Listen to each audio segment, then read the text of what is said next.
জাতিসংঘের ৭৯তম সাধারণ অধিবেশনে যোগ দিতে নিউ ইয়র্ক যাবেন অন্তর্বর্তী সরকারের প্রধান উপদেষ্টা ডক্টর মোহাম্মদ ইউনূস। এ সফরে তার সঙ্গে থাকবেন ৭ সদস্যের প্রতিনিধি দল।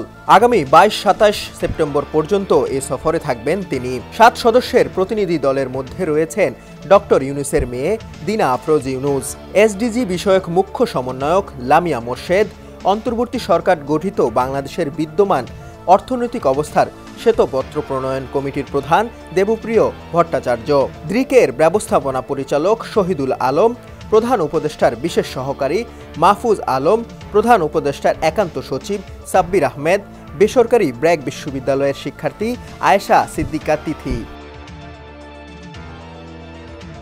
এর আগে গত ১ সেপ্টেম্বর পররাষ্ট্র মন্ত্রণালয়ে এক ব্রিফিংয়ে মোহাম্মদ তৌহিদ হোসেন জানান, জাতিসংঘের সাধারণ অধিবেশনে যোগ দিতে সংক্ষিপ্ত সফরে অন্তর্বর্তী সরকারের প্রধান উপদেষ্টা doctor Mohammad Yunus new York যাবেন।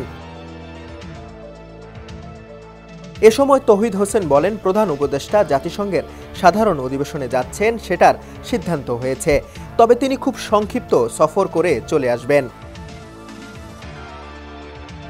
ওয়াশিংটনে গেলে হয়তো আরও কিছু কাজ হতে পারত, কিন্তু অল্প সময়ে খুব তাড়াতাড়ি নিউ ইয়র্ক থেকে ফিরে আসবেন তিনি। সেখানে কার সঙ্গে বৈঠক হতে পারে সেই বিষয়ে জানতে চাইলে পররাষ্ট্র উপদেষ্টা বলেন, এটা তো গেলে হবেই, কিছু কিছু কথাবার্তা হচ্ছে, কিন্তু বৈঠক হবে এটুকু বলতে পারি, তবে স্পেসিফিক বলতে পারি না।